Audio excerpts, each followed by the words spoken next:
10 outstanding African entrepreneurs following their dreams, building their communities, shaping the future.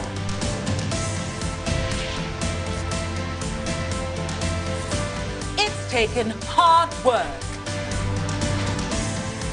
innovation, and perseverance to get here.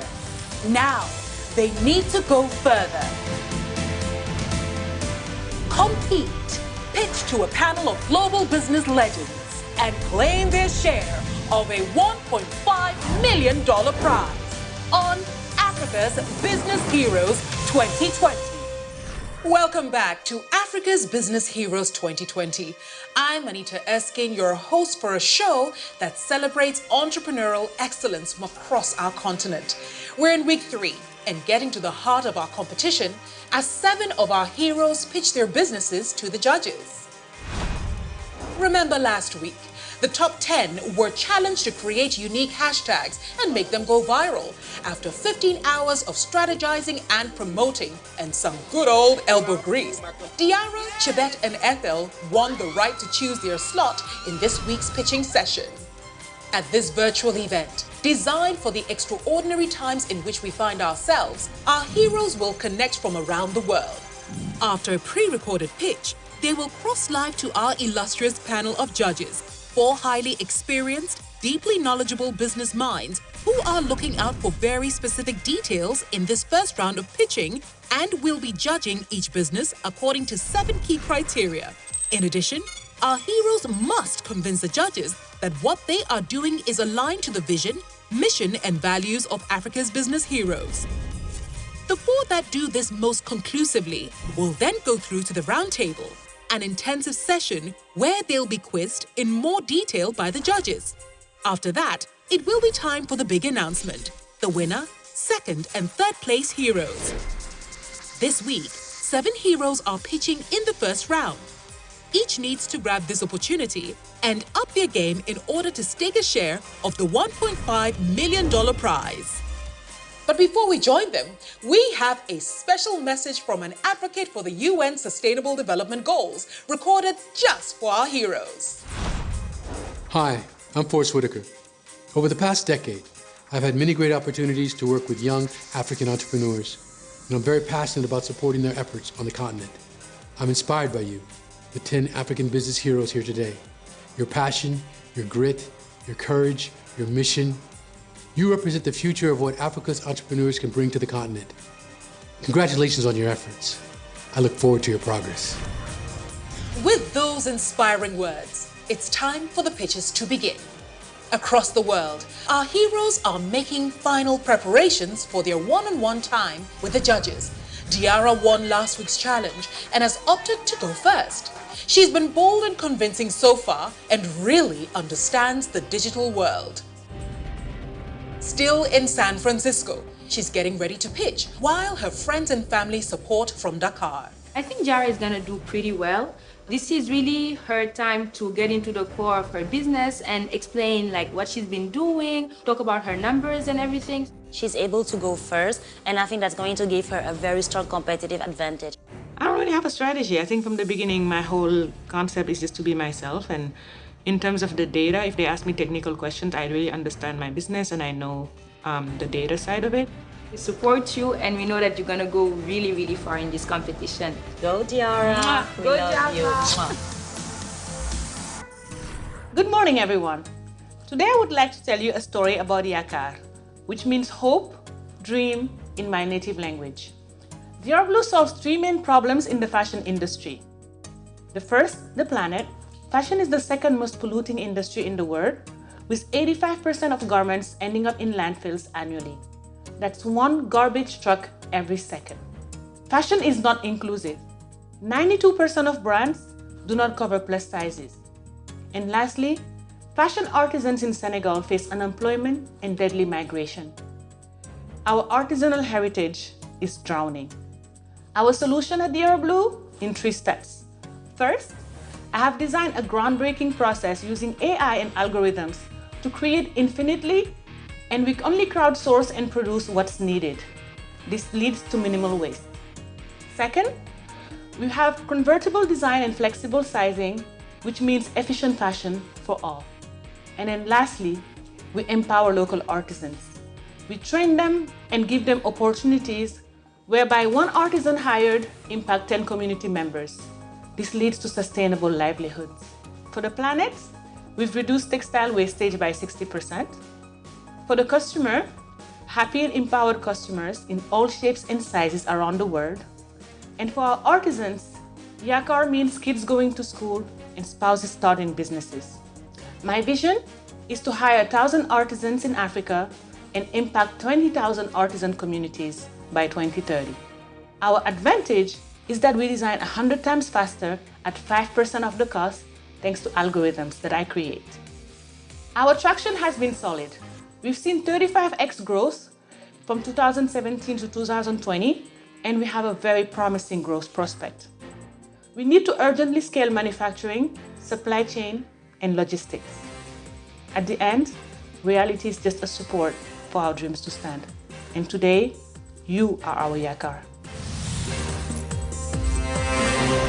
Congratulations, Tiara.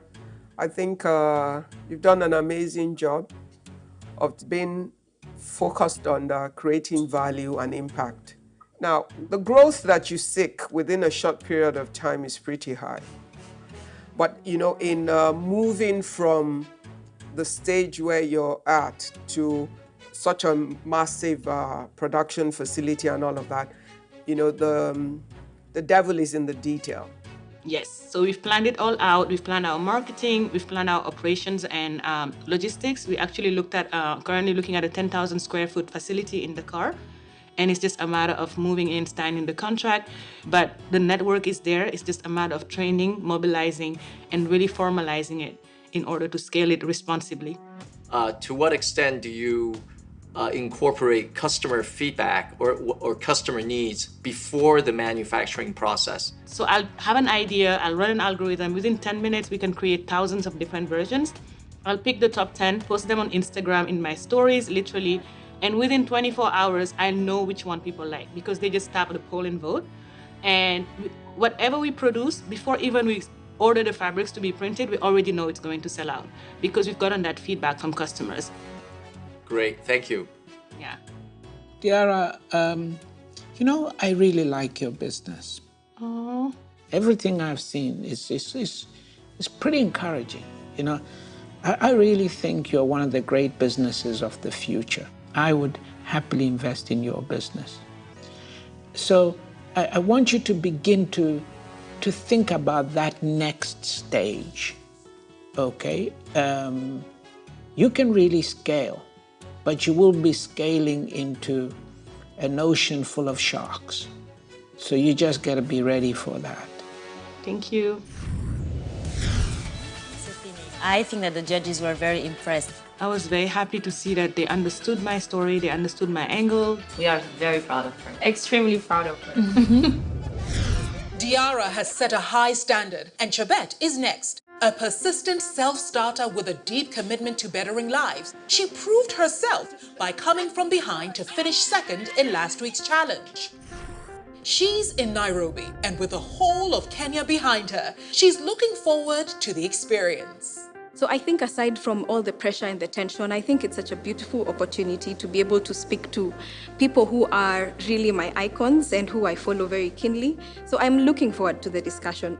Well, I think she's going to perform very well. I'm very confident in her preparation process. Support crew is here, so yeah, we are going to try and keep the energy up.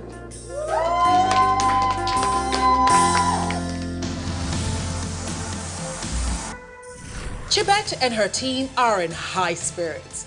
But before we hear from her, a reminder that we're telling more stories across our social media channels. So head there to stay up to date and stay here to find out what our judges have to say.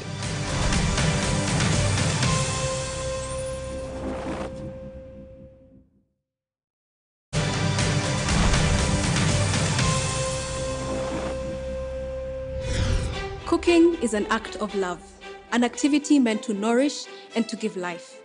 but the cooking experience is very different in different parts of the world. My name is Chabet. I want to share with you the cooking experience in Africa. Cooking smoke is dangerous, killing over 2,000 people every day. It's expensive and driving many families into poverty, and it is destroying our forests. But Bright Green is changing all of that. We are a cooking energy company that recycles farm waste to produce a safer, cheaper, and sustainable fuel. We are reducing kitchen smoke, we are reducing the cost of cooking, and we are reducing deforestation. But we've gone a step further. Bright Green is the first and only company in the world to produce a fuel that repels mosquitoes. We partner with farmers and collect their waste. We use our proprietary technology to convert that waste into fuel blocks. We distribute directly to businesses and indirectly to households at a price point of $0.4 for each unit. And we are growing and operating at a 60% gross profit margin. We have distributed over 2 million units of our fuel, impacting over 10,000 households, saving customers over $200,000, and saving 900 acres of forests. We've also created 300 jobs. And during this pandemic year, we have been essential. Government and NGOs have distributed over 50,000 units of our product as critical survival items for families. Bright Green at scale can change Africa. With your support, we can scale to 4 countries, selling over 20 million units and generating $8 million in revenue. We can also create 5,000 jobs in our value chain. I'm here on behalf of African women. Cooking is an activity that is often reserved for women, and a lot of them are taught to be quiet and submissive. But I'm here because my father was a teacher and taught me to speak my truth and always be heard. Bright Green is a life-saving fuel. Thank you.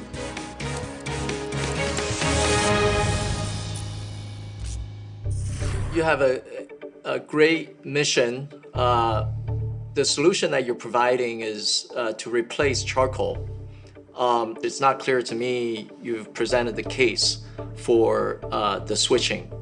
Currently, they are using charcoal that costs $1, and our product is costing them between 40 and 50 cents.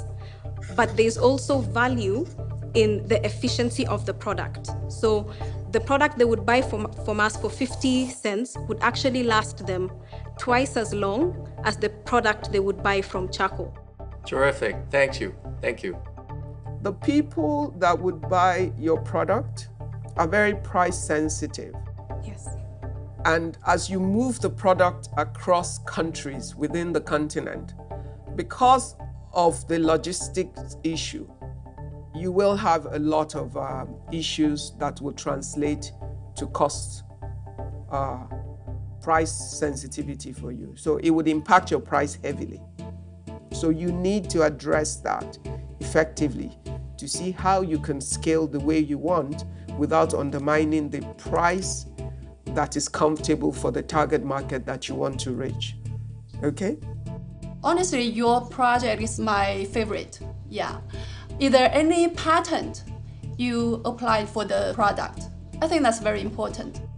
So we are now currently in the process of applying for a patent for this particular unit that has all the features that we mentioned that are assisting the customers to cook better, but the mosquito repellent on top of that. Good. Thank you. You're an impressive industrialist. From now on, when they ask you, what are you? You say, I am an industrialist. Thank you very much, my dear. Thank you, Strive. I don't think there's anything that caught me by surprise. I think what I can say I was very appreciative of is that the judges took time to give me advice. The simplicity in her story, the impact she's trying to achieve in Africa, it resonated well with the judges. I think it's going to be a tough competition.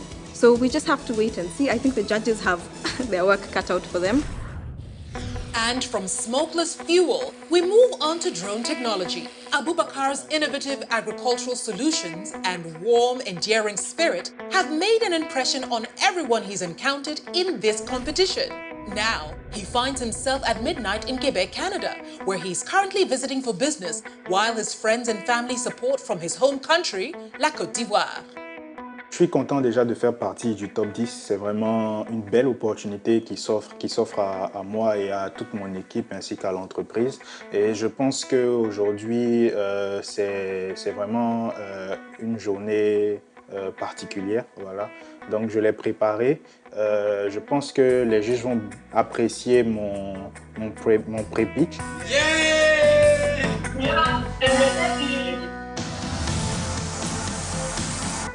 Bonjour à tous, je m'appelle Aboubacar Karim et aujourd'hui je vais vous parler de technologie, d'agriculture et de passion. Je vais vous parler d'Investive. Me voici ici à l'écran il y a 5 ans. Je venais tout juste de finir un stage au Conseil Café Cacao qui est l'une des plus grandes institutions agricoles du pays. Et je retournais finir mes études au Canada avec une pensée forte à l'intérieur de moi, celui de retourner en Côte d'Ivoire, mon pays d'origine, après mes études, pour me consacrer entièrement à la révolution agricole en Afrique par les nouvelles technologies. 2 ans après, Investive est né, avec pour mission d'aider les entreprises agricoles, les coopératives et les institutions à être plus performantes grâce aux outils de haute technologie. La Côte d'Ivoire compte environ 6 millions de personnes qui sont considérées comme des petits et moyens exploitants agricoles qui ont des problèmes de rendement liés à la mauvaise utilisation des ressources, à la mauvaise utilisation des données et à la mauvaise utilisation des intrants agricoles. Tout cela les entraîne dans un cercle vicieux entraînant manque de productivité et pauvreté. Face à cette situation, nous avons bâti une solution basée sur l'utilisation de drones et sur l'agriculture de précision.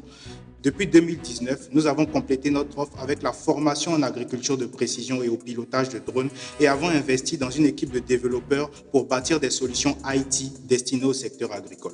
Chez Investive, nous avons déjà pu couvrir en 3 ans 80 000 hectares de terrains agricoles. Nos activités ont eu un impact sur plus de 20 000 petits et moyens exploitants agricoles qui ont vu leurs revenus augmenter grâce à nos activités. Et conséquence de ça, le revenu d'Investive a augmenté de 400% depuis 2018. Aujourd'hui, nous voulons grandir et pour ça, nous cherchons des investissements qui nous permettront d'établir des centres de services en agriculture de précision, de pouvoir étendre notre offre de services au-delà même des frontières ivoiriennes couvrant toute l'Afrique de l'Ouest et de pouvoir aussi utiliser des données pour pouvoir les traiter à plus forte valeur ajoutée avec les données qu'on a déjà. Let's change agriculture together. Abubakar, I've studied your business very closely. Your biggest income stream is coming from the sale of drones, okay? It's important for us to understand if you win, what won? What exactly did you win doing? You know, in Africa, it's sometimes difficult to get financing when you start a business like drone technology because it's a new business. Nobody heard about that before. So this is why we start with farm management. But in the vision, it was to earn revenue with farm management services to just build IT solution. So this is why we are moving like that. Okay, I got you. Where is the area of your focus going forward? We want to build software, data analysis software, in order to be at one level up in the drone business. Because, for example, the needs in banana is different than in the needs in pineapple, for example. So we have to adapt and adjust our technology. Hi, Abubakar. If you're going to make a commitment to invest into software and especially artificial intelligence, that requires investment in like cutting-edge technology. And I think the challenges there is the availability of very sophisticated, engineers. But the best of luck. I mean, I think that's going to be a very important, a very big commitment, if you're going down that path. Yes, thank you. Ok, donc je pense que c'était bien dans l'ensemble. Les questions des juges étaient pertinentes. Voilà, je pense qu'on les a convaincus. J'espère que mes réponses, en tout cas, m'ont permis de répondre déjà à leurs questions.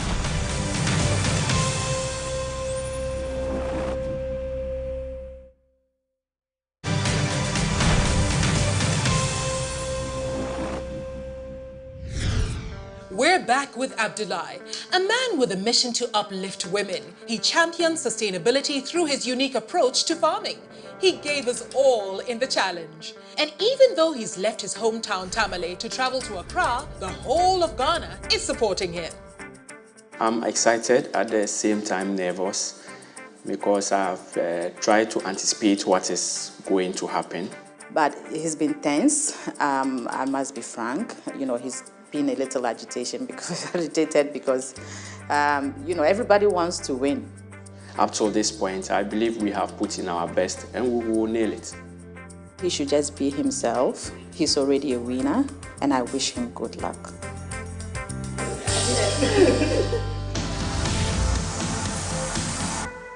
Hello, I'm excited to be here. Masana is smiling today because her position in society have changed. More than 90% of the rural people in northern Ghana are dependent on agriculture as their main livelihood activity. Our land is fast degrading. Globally, we are losing 12 million hectares of land each year, and Ghana is losing over 20,000 hectares of productive land each year. Could you imagine Masana's plight in the next 10 years, or that of her next generation in the next 20 years to come? That is why Amati's solution revolves around fonio, an indigenous nutritious cereal that has been abandoned and neglected. We support vulnerable landless rural women in high food insecure areas to cultivate fonio while we serve as the market. What's amazing about Masana's story is that she can harvest fonio 2 times in a season because it matures in 8 weeks. And after cultivating it for 2 to 3 years, the land becomes fertile and she can use it to grow fonio and other crops. We are targeting to reach 12 million people in Ghana who are in the middle income class living in urban cities. Apart from the retail market, we also serve schools, hospitals, restaurants, and hotels who serve as our bulk buyers. We also export to other countries because of its numerous nutritional value. In 2014, we started with 10 landless women. Today, we have 3,000 farmers where 80% are women. We also have over 4,000 acres of land under positive land management and 60% of farmers intercropping with other crops. Amati is visioned to stimulate the production and consumption of fonio for global nutrition. Hence, 40% of the funds from ABH will be used to support 30 communities to cultivate fonio, to increase our supply by 40% using our new PUM application. Also, 40% will be used to acquire simple machinery to support the production process, to improve efficiency and reduce manual processing from 70 to 40%. The remaining 20% will be used to crack the consumer market in Ghana to make fonio a household name. Thank you. Abdoulaye, welcome. What is the local market demand for fonio like? Because I don't know what this is. We are targeting mainly middle income class who are living in urban cities. Currently, Ghana has about 12 million middle income class that we see as our target market. All right, thank you. What if the retail price go down, but you have to pay the guaranteed price, the money to the farmers? So we have not actually had a scenario where the selling price is lower than what we have bought this fonio for, because we factor how much we are buying into the price even before the start of the farming season. Last question. I hope you don't mind me asking the question. So why isn't your co-founder and CEO with you at this pitch? She is training me up for the experience, but she is also here as well and she can say hi. Great. Ah, there she is.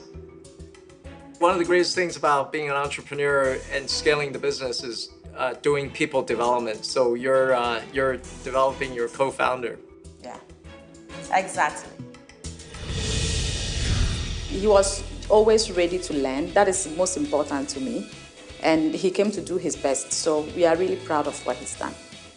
I am confident that I'm not only getting through to the roundtable, but I'm going all out to emerge the African business hero for 2020.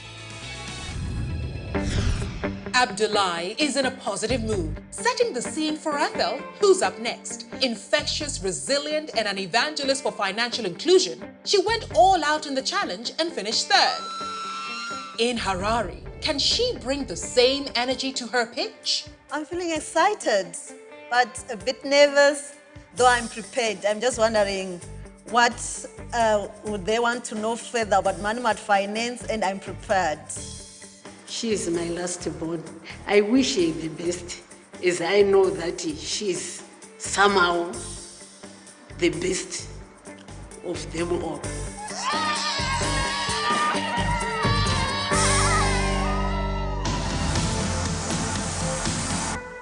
I grew up in dust and dark streets of rural Gokwe. My father was a polygamist and a businessman, and I believed all the wealth of the family belonged to him and his sons. Because his shops were written, Chiwara stores and sons, not wives. Our mothers, outside their husband, had nothing at all. Manimart is a microfinance enterprise that provides financial solutions to financially excluded entrepreneurs, especially women and youth, contributing to Sustainable Development Goals 1, 5, and 8. Economic challenges in Zimbabwe have forced over 2.8 million people, 53% women, into the informal sector as entrepreneurs. 47% of these do not have access to mainstream financial services, yet they contribute 60% to GDP. They are the ones also who live in off-grid areas with no electricity. Manimart gives them solutions with affordable MSME loans and solar system loans. Our loan book has been growing steadily over the years. The decline in 2019 was due to the devaluation of the Zimbabwean dollar. However, Manimart survived the turbulence, which saw closure of some of MFIs in the industry.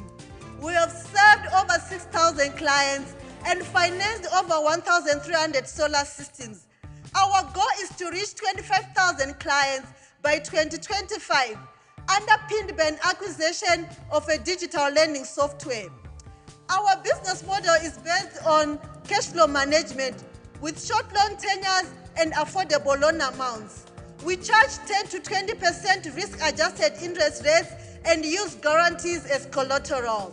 As we strive to change the lives of Zimbabweans and Africa at large, especially women and youth. Thank you. As convincing as she is, will Ethel convince the judges? Keep watching to find out, and keep visiting us on social media, where we've got additional insights and anecdotes from Africa's Business Heroes 2020.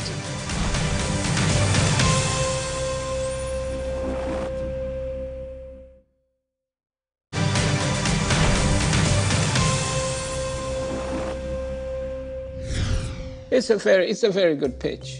Very well executed, your pitch. I liked it. I think my fellow judges need to be aware that you have survived over 500% hyperinflation, the highest in the world. It went from the lowest inflation on the continent to the highest in the world. That makes you a phenomenal entrepreneur. Thank you so much, Strive. My question is, actually, I'm just wondering, how does a lender survive 500% inflation? Because I fail to understand, in a hyperinflation environment, I mean, banks go bankrupt in that kind of environment. So how did you survive? When Manimart Finance started, our interest rates were between 5 to 7.5%. And I want to confess to you that, especially the time when the inflation was doing what it was doing, our interest rate went as high as 35% per month. When then the economic situation kind of like stabilized, we said this interest does no longer make sense, especially to our clients. This is now real money. So we had to reduce the interest rates again. So we are that agile because our economic situation in Zimbabwe needs an agile team. Ethel, I'm quite curious about what's the bad debt of your business? We are trying by all means to make sure that our portfolio at risk is at its lowest level, and currently it's hovering between 4.5 to 5%. To be honest, if within that landscape of your market environment, you have been able to survive, you seem to have worked out how to do it despite the crazy inflation within your market, and empowering the African woman is key to economic development within Africa itself. So, thank you. Thank you so much. Her performance was great. I mean, if you look at the way she was excited herself presenting and her smile, it was just contagious. Ethel did very well. I want her to keep it up, my darling, my last born, my loving one. Keep it up. And on that touching note, it's time to welcome Axel, La Côte d'Ivoire's chocolatier.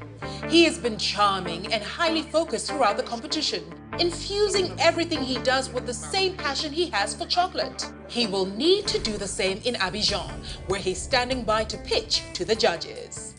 La stratégie, c'est vraiment toujours d'être confiant et donner la réponse exacte de ce que les juges demandent, tout en leur transmettant ma passion et puis l'originalité de mon projet.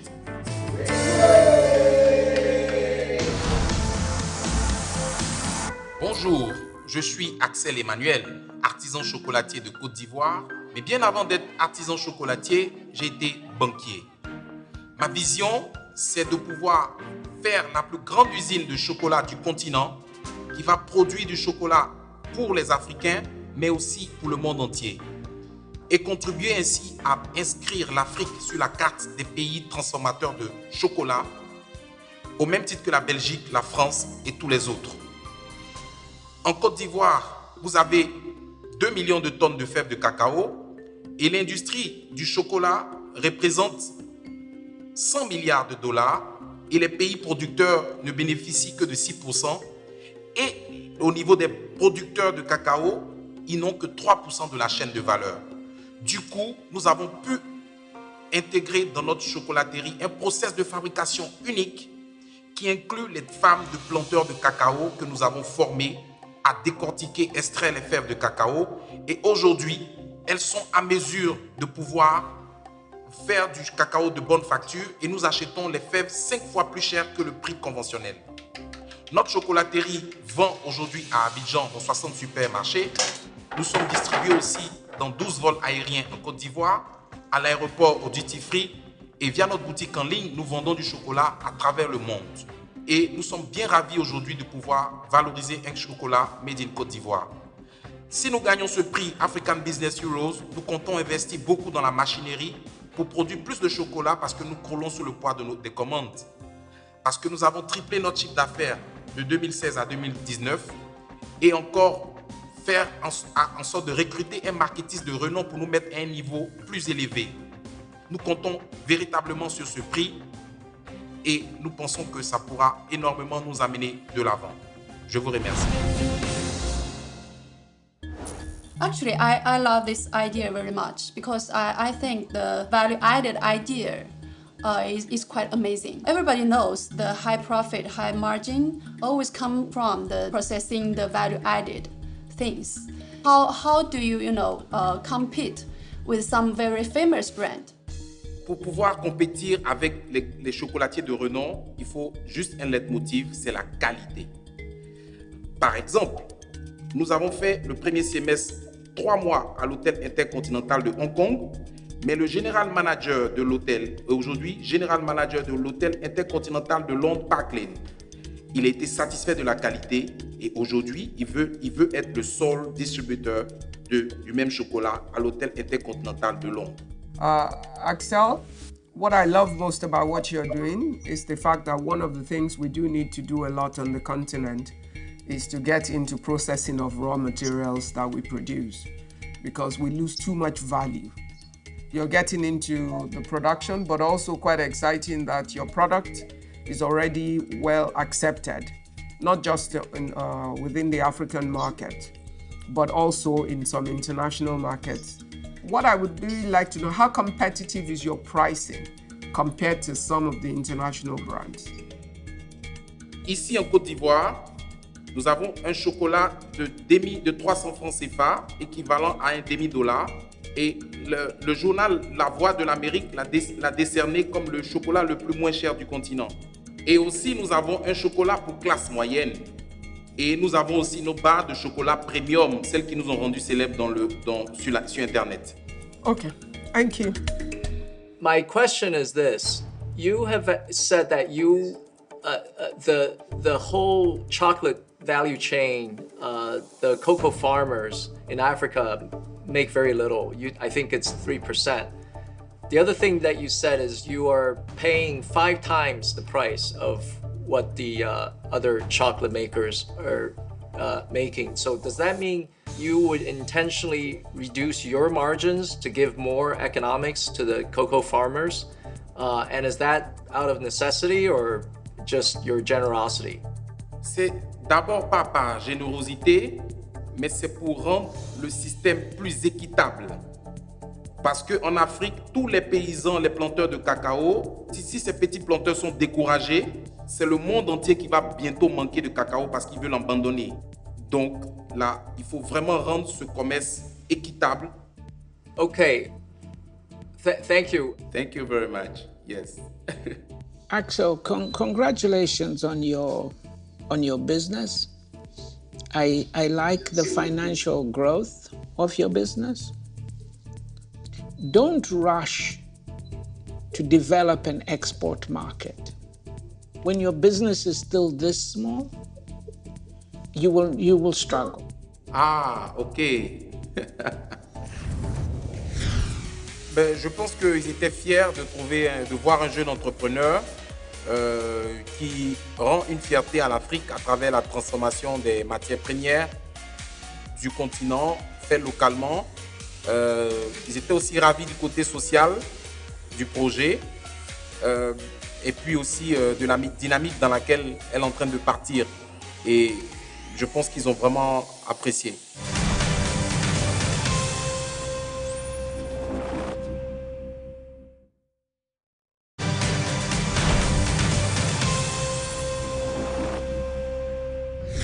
This week's final pitch comes from Sugar. Previously, he introduced us to his impressive life-saving medical business and showed great character in overcoming a huge setback in the challenge.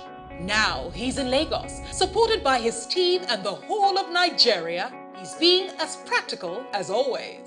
For me, it's just to be myself, to answer whatever questions come my way. I think it will be exciting, and I'm looking forward to that. I like the back and forth. I think that's my preferred format. I'm just super excited to watch this final Q&A and want to let you know we're all very, very proud of you at Team MDOS.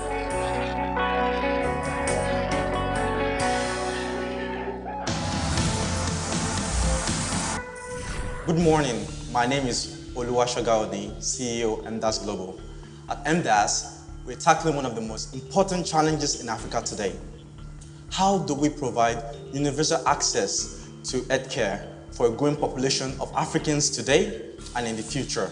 Unfortunately, millions of Africans lack access to even basic diagnostic services. Public healthcare facilities are underfunded and under-equipped, and many private facilities struggle to purchase and maintain diagnostic equipment, which leaves limited options for low-income patients who often live outside the big cities. At MDOS, we build and operate modern tech-enabled diagnostic centers in clinically underserved communities across Africa.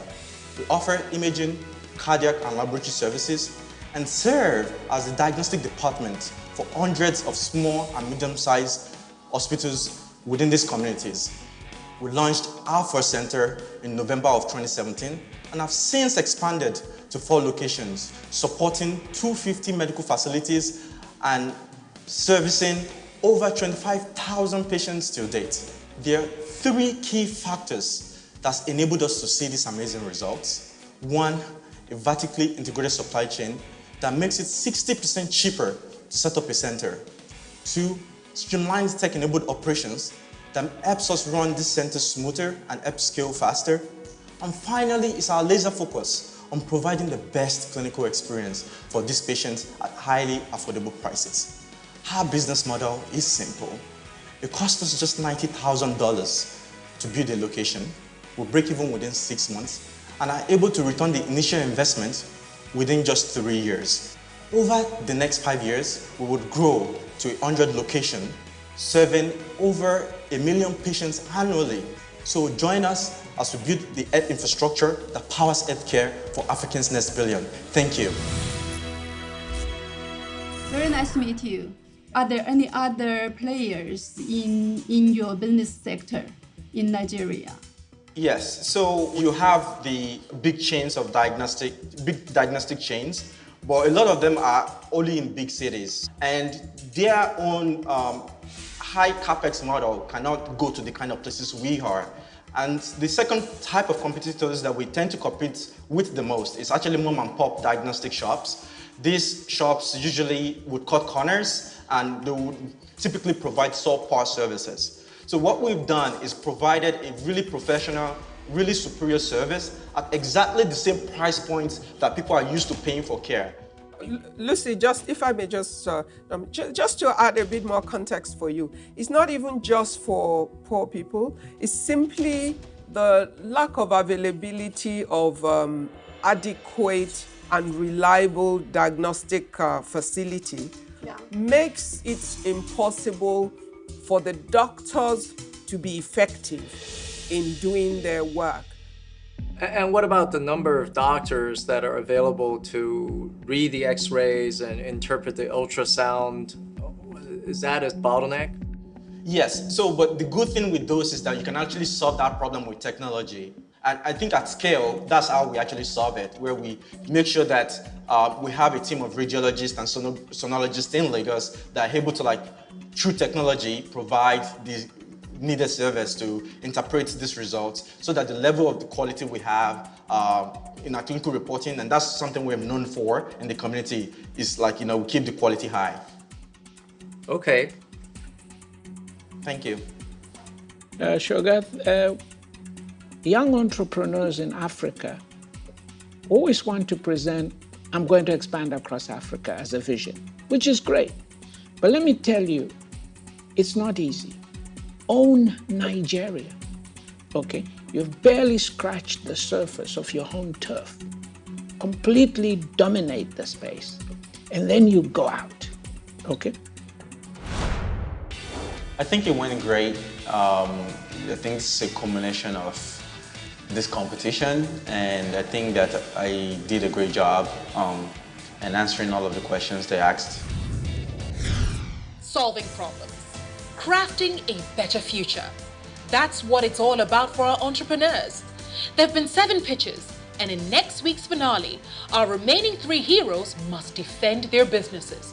Only 4 will go through to the round table and be interrogated further by the judges. Who will be crowned winner? Don't miss out on any of the action, and don't miss out on the conversations happening across our social media channels. Until next week, stay well, stay safe, and thank you for watching Africa's Business Heroes 2020.